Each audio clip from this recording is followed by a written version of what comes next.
ay nagpasya si Pablo na maglakbay sa Macedonia at Achaia papuntang Jerusalem.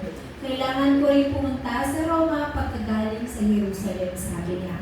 So, this is Paul's confession, or si Pablo sa Biblia.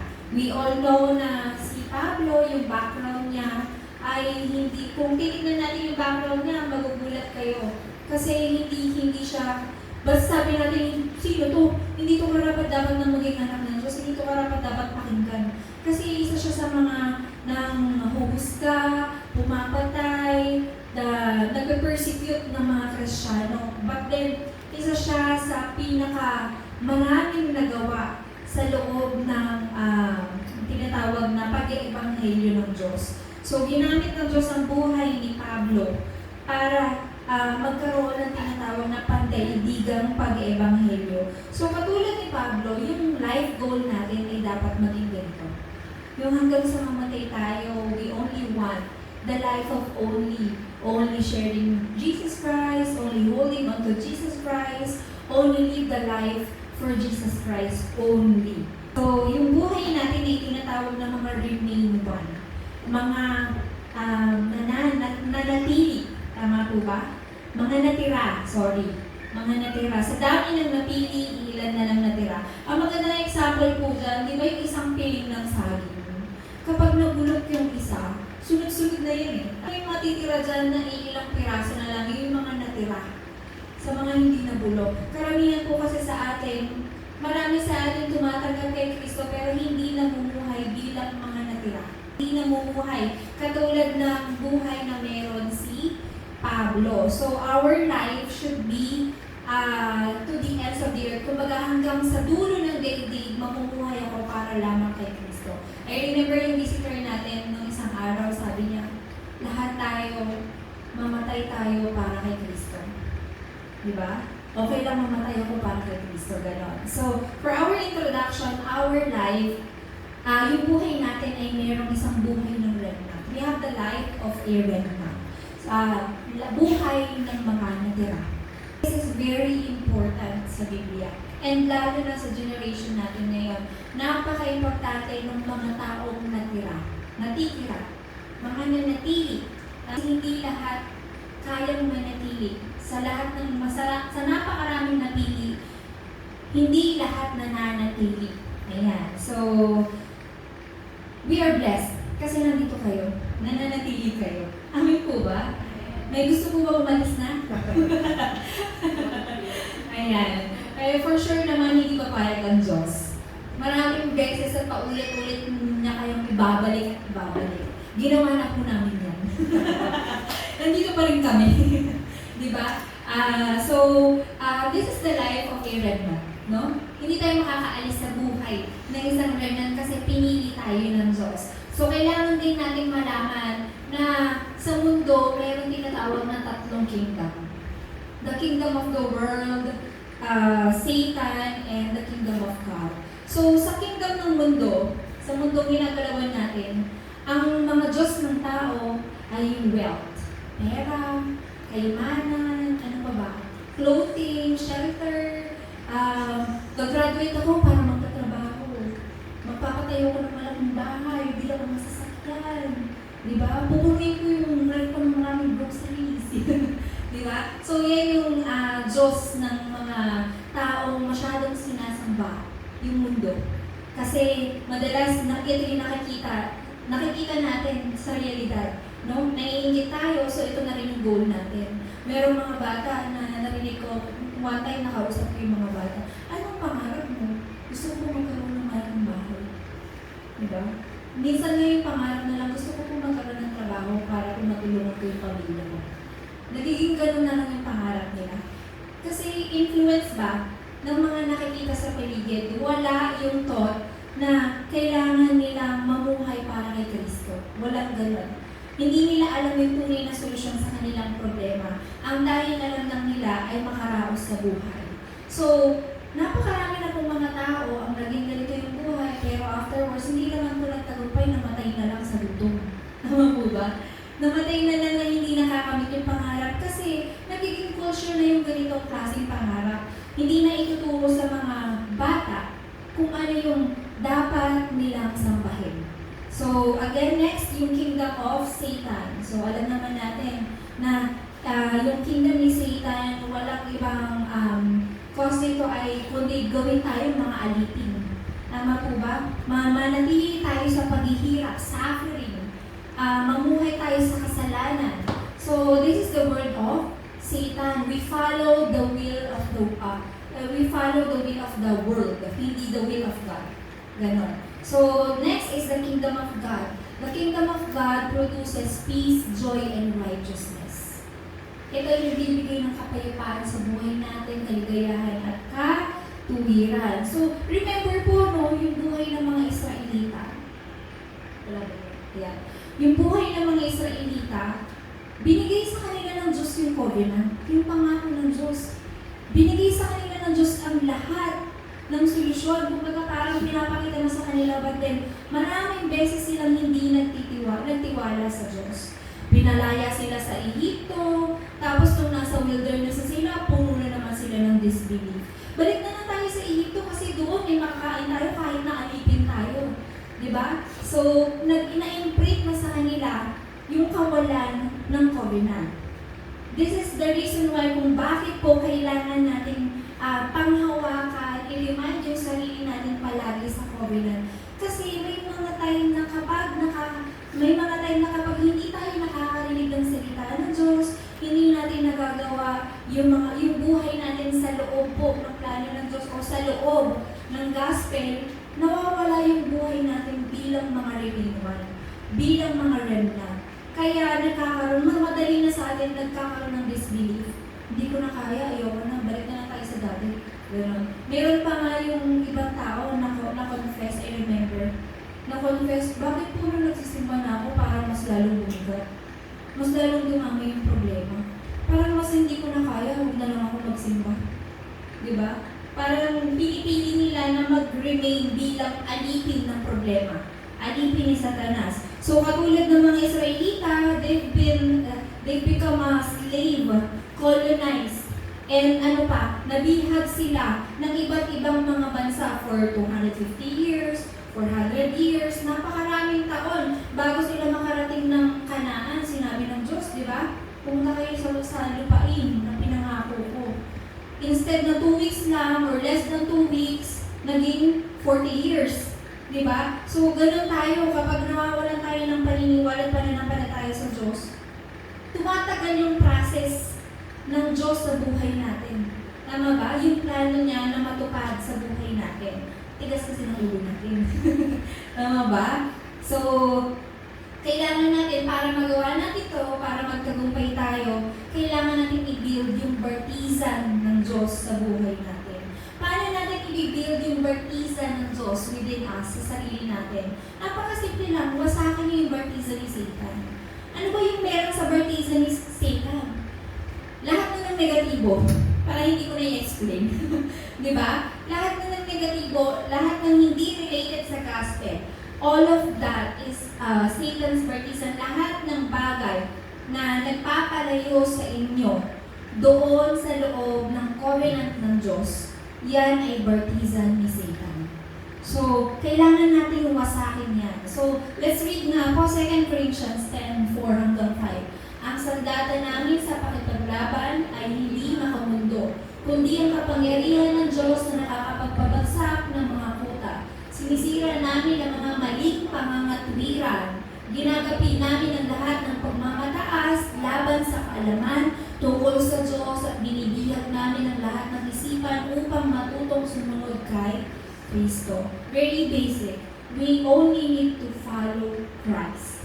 We only need to follow gospel to destroy the bartizan of Satan. In that way, mabibuild sa atin yung bartizan ng Diyos.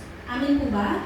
Amen. So, for us, no, na bilang mga remnant, kasama po sa buhay natin yung tinatawag na buhay ng pilgrim. In other words, sa Tagalog, ang pilgrim po ay manlalakbay. Tayo po ay mga manlalakbay. Hindi tayo nilalagay ni Lord sa iisang lugar lang. Di ba? Meron kayong school, sa trabaho, yung iba nag-ibang bansa.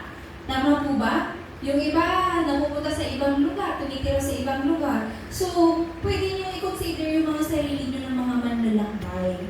So, kung tayo bilang mga manlalakbay, maglalakbay ba tayo nang hindi tayo prepared? Tama ba? Maglalakbay ba kayo nang hindi kayo handa? Paano kung naglalakbay kayo sa isang disyerto, wala kayong dalang tubig?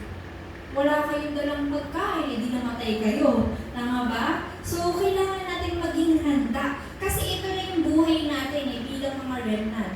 Natural na sa atin, kumbaga, tayo ay nilikha ng Diyos bilang mga manlalakbay kasi we have the gospel. Diba? Kung maaalala niyo po noon po sa Biblia, ang Diyos gumawa ng paraan para mag-iwahiwalay yung mga remnants, yung mga natira. Kasi kung mag-stay lang sila sa isang lugar, kung tapos namatay sila lahat, paano mag-spread yung gospel? Di ba po? Kaya tayo nandito ngayon sa loob ng simbahan for us to receive, for us to be prepared. Para meron tayong mga armas, para pag pumunta tayo sa mga tahanan natin, sa mga lugar ng trabaho natin, sa school, sa mga pinupuntahan natin, we are prepared to share this gospel because this is the job of a pilgrim o manlalakbay. Amen po ba? Amen. So our life bilang mga Remain One ay buhay din ng isang manlalakbay. Walang magaan po na buhay. Magaan po ba buhay mo? Kung magaan, hallelujah. Diba? Salamat Panginoon. Pero kung hindi mabigat ang buhay ninyo, mas mahirap sa inyo na makita yung mga answer, actually. Diba? Kaya kapag may problema, salamat Lord. Kasi nakikita natin yung answer, no? Pero itong mga pilgrim na ito, mas lalo hindi po madali yung buhay. Tayo po, mga anak ng Diyos. Tayo po ay natural na maghihirap dahil sa pangalan ni Kristo. Dali-dali natin yung pangalan ni Kristo, kaya natural sa atin na maghihirap tayo. Mahirapan tayo. Kasi tayo ay mga anak ng Diyos. Diba? So, since we have this life, itong mga manlalakbay nito, we only walk in the path of salvation. Diba?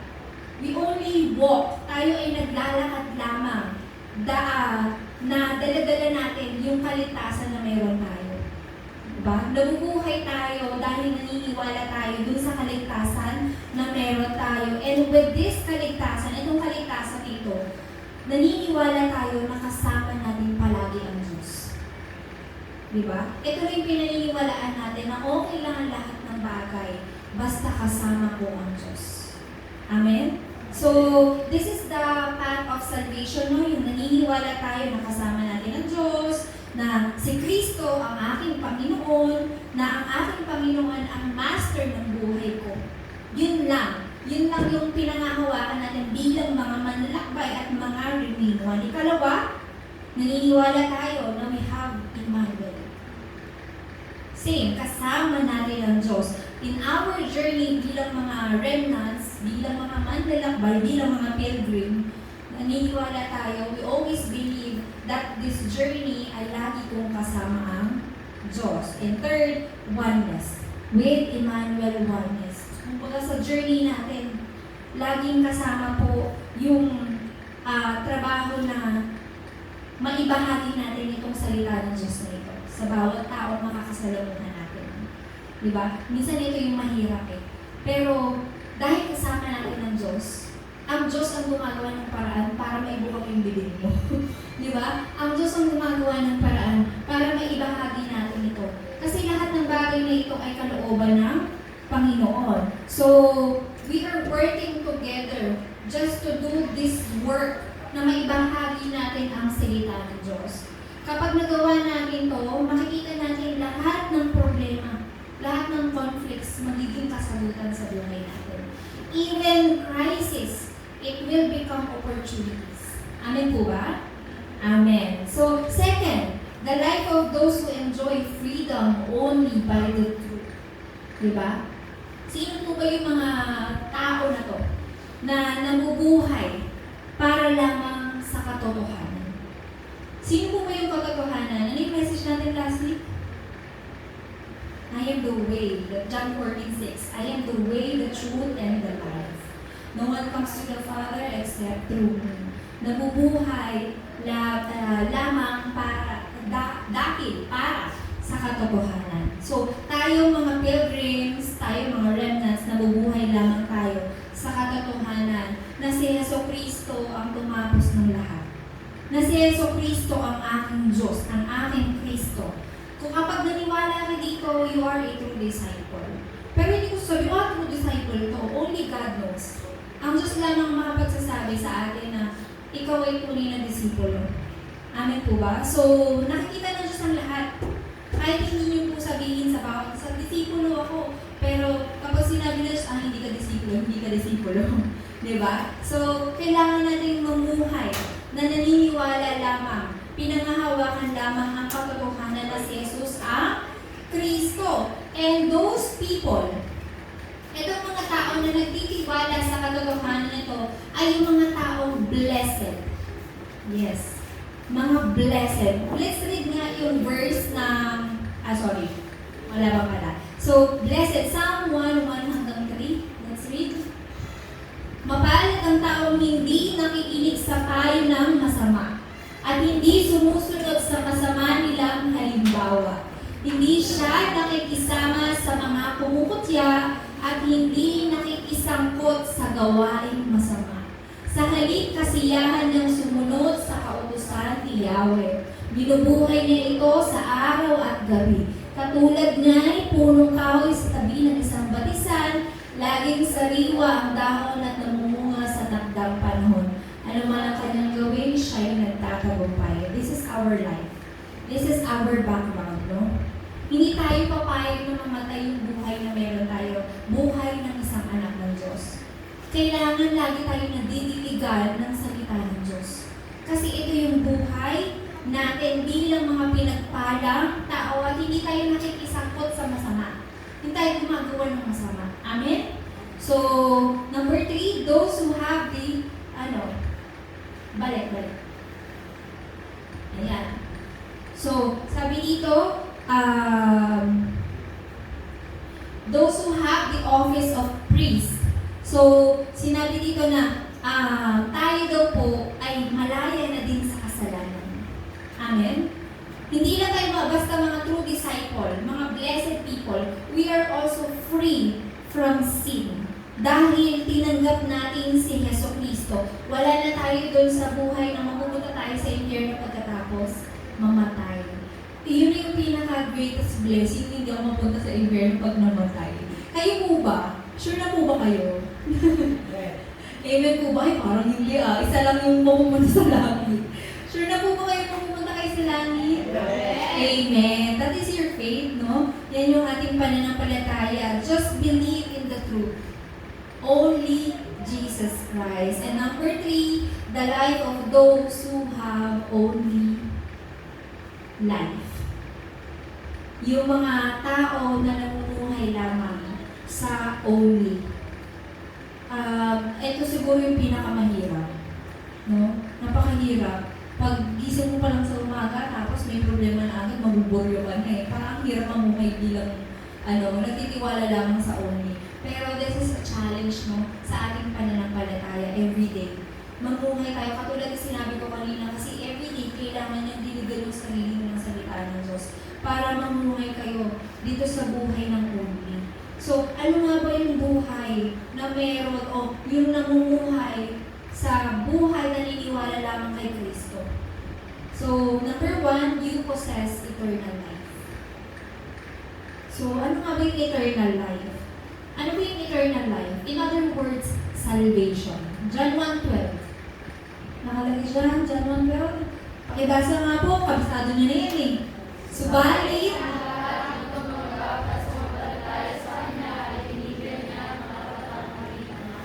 Amen. Diba? You have the right to become a children of God kung maniniwala kayo kay Jesucristo. And every day, kailangan nyo yan gawin. Kasi every day we can be deceived Lagi tayong nadadaya. Kaya kailangan nyo yan gawin kahit na mga anak ng Diyos na tayo, kahit na na-receive nyo na si Jesucristo, you receive salvation, but every day, pwede pa rin tayong madayo sa tenas. Kaya every day, you need to confess. Kailangan nyo i-confess na you only live for only Jesus Christ. Amen? the blessing and power of the eternal throne. What is this blessing and power of the eternal throne? Yung status and authority ninyo bilang mga anak ng Diyos. So in short, you have the answer of 393. So kung kabisado yung 393, yun na yung lahat ng answer sa buhay ninyo. So maganda isama niyo yun sa prayer ninyo, and kapag ito ay naganap sa buhay ninyo, you are truly a conqueror. Amen po ba?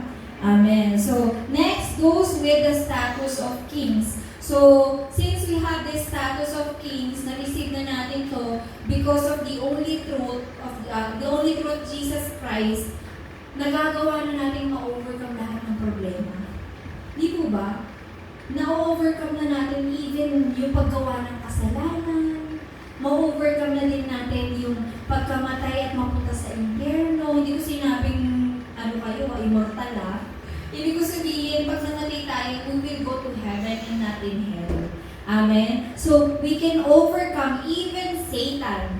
Di ba? Because we have the only truth, Jesus Christ. Since we have this, wala nang ibang mananatili sa buhay natin kung hindi ang buhay ng mga conqueror. So, that is our conclusion. Tayo ay mga conqueror. Tayo ay mga tunay na matagumpay. Hindi po ba? Parang duda kayo. Ayaw niyo maging matagumpay. Diba? So lahat tayo bilang mga anak ng Diyos, kasama na dyan yung buhay na matagumpay. Kasama na, wala na kayong choice kung hindi magtagumpay. Not unless tumigas ang ulo pa ninyo. Ayaw nyo sumunod dun sa salita ng Diyos. Ayaw nyo magtiwala dun sa truth, tanging katotohanan. But since naniniwala kayo, you have the life of a conqueror. So, those with the guideposts of victory as their background, kumbaga parang yung background natin ay victory. Wala nang iba. So, since we have this background of victory, lagi niyong nire-remind yung sarili niyo na ito yung mga dapat yung tandaan. Number 1, yung Mount Calvary. Yung John 19:30 na ang lahat ay tinapos na ni Jesus. This is our beginning. Every day, kailangan yung i-confess na ang lahat ay tapos na. Amen? Kasi everyday iba-iba yung problema natin. Everyday iba-iba yung kinakaharap natin. So we have to confess, it is finished. Tinapos na lahat ni Jesucristo. Amen po ba? So this is our background, no? We can use that unlimited po yan. Walang bayad, hindi yan 299. Oo, di ba? Pwede pa kayo magtira para sa iba. Di ba? So, kailangan yung gamitin niya at sayang naman. So, second, Mount Olives. Gawa 1:8, masyadong mahaba, but dalawa lang, isang bagay lamang ang kailangan nyo maintindihan dito. Sa Mount of Olives, dito nagturo si Jesucristo sa kanyang mga disipulo kung paano kumilos ang kaharian ng Diyos. So kung alam natin kung paano kumilos ang kaharian ng Diyos, then wala na tayong magiging problema. Kasi ito na lang yung susundin natin bilang mga manlalakbay, bilang mga remain. Ito na lang yung sinusunod ng buhay natin every day. So that ang nakikita na lang natin ay yung pagkilos ng kaharian ng Diyos. So, we live in this background. Kung na-enjoy nyo ang only truth, we live in this background. Dito tayo namumuhay. And number 3, Mark's upper room. Acts 2:1-4. The work of the Holy Spirit. Kung paano kumilos yung banal na Espiritu. Paano nga ba kumilos ang banal na Espiritu? Very basic. Diba? When we pray and use the name of Jesus, the Holy Spirit is working. Lord, fill me with your Holy Spirit. Ano po bang trabaho ng Holy Spirit? It guides us, protect us, tinuturo yung direction sa atin, tinutulungan tayo na magawa natin yung mga bagay lahat para sa kapurihan ng Diyos. Bakit? Kasi yung buhay natin mismo, since tayo ay mga remain one and mga pilgrim, ginagamit tayo ng Diyos to become summit and conqueror. Kaya naturally lang na makareceive tayo ng guidance ng Holy Spirit. Hindi pwedeng hindi. Kasi ang goal ng Diyos, maging matagumpay ka. Amen po ba? Lalo na kung sumusunod ka pa sa katotohanan at higit sa lahat sa Espiritu ng Diyos. Kung sinusunod mo ito, wala kang choice kung hindi maging matagumpay. Katulad na lang po ng mga disipulo noon. Di ba? Katulad na sinabi ko kanina, maraming mga bagay na inaalis ang Diyos sa buhay natin, tinatanggal, binabago sa mga plano natin, kasi hindi ito yung dapat na dinadaanan natin. Merong plano ang Diyos dun sa journey natin na dapat natin daanan for us to reach that summit. Para ma-reach natin yung tunay na tagumpay na inihanda ng Diyos. Kaya minsan nakakaranas tayo ng kalungkutan, bakit hindi naman binigay sa akin ng Diyos kung kasagutan ng panalangin ko? Kasi baka may ibang plano ang Diyos sa akin. May mas better na plano ang Diyos sa buhay ko para magamit niya ako bilang mga summit at bilang conqueror. Amen po ba? So katulad ng life turning point ni Pablo, then sa Gawa 16:6 hanggang 10, yung plano ng Diyos, pupunta siya, yung plano niya, pupunta siya ng Asia. Pero saan siya dinala ng Diyos? Dinala siya sa Macedonia. Diba? So, minsan, yung Diyos may mga bagay na isinasara siya sa atin, pero meron siya mga bagong binubuksan sa buhay natin. Ang kailangan lang natin gawin ay magtiwala. Kasi lahat sa Panginoon ay nagiging posible. Lahat ng imposible nagiging posible sa Panginoon. And sabi dyan, nobody, we may not have everything. Wala man mga taong tumutulong sa atin. Pero kapag naniniwala tayo sa Diyos, naniniwala tayo na kasama natin ng Diyos, ang lahat ng bagay ay sinusupport niya sa atin, pinoprovide niya sa atin para sa mga pangangailangan natin. Maganap lamang ang plano niya sa buhay ninyo. Amen po ba? And sabi dyan, nothing, everything. Wala man tayo ng lahat ng bagay, pero kung maniniwala kayo sa Kanya, actually lahat, binigay niya. Nasa inyo na ang lahat. Gagamitin niyo na lang. Amen? I-enjoy niyo na lang. So, lahat na yan, prepare ng Diyos sa buhay natin bilang mga manlalakbay. Ginagamit niya for us to become a summit and conqueror. So, lahat tayo mga remnants, ang goal na lang natin ay ano yan? We are a remnant and we will become a remnant maker. Hindi naman pwedeng tayo lang yung remnant. Bahala na yung next generation. Diba? So, kung hindi ito ginawa nila Pablo na mga disipulo ng Diyos, wala tayong mga remnant ngayon. So, it's time for us na ibahagi ito sa ating next generation. Since ito naman yung goal ng ating simbahan. And also goal para sa kapurihan ng Diyos. So, sabihin nyo nga po, I am a remnant maker. I am a remnant maker. Amen. Amen. So, dahil dyan, tayo po'y manalangin. Let's pray. Lord, natakila sa lahat, maraming salamat po. Maraming salamat sa kaligtasan na aming natanggap. Thank you for calling us as a remnant, a summit, and a conqueror. Because of this, Lord God, naniniwala kami na ang path na dinaraanan namin ay nasa tama. Tulungan mo kami, Panginoon, na itama din ang mga bagay na hindi nararapat sa buhay namin. Tulungan mo kami na makita ang kasagutan sa buhay namin na napapaloob lamang sa kapurihan mo. Panahan mo kami ng banal na Espiritu upang lahat ng bagay na ito ay maihayag namin bilang kasagutan na si Jesus ang Kristo. Maraming salamat sa buhay ng mga miyembro po na tinawag niyo ngayon po upang makarinig ng mga salitang ito. Naway ang lahat ng bagay na nakasaad dito sa mensahe ng pulpito ay maganap sa kanilang mga buhay. Maraming salamat po, pinupuri ka namin sa tanging pangalan ni Jesus. Amen. Palakpakan po natin ang Diyos. Amen.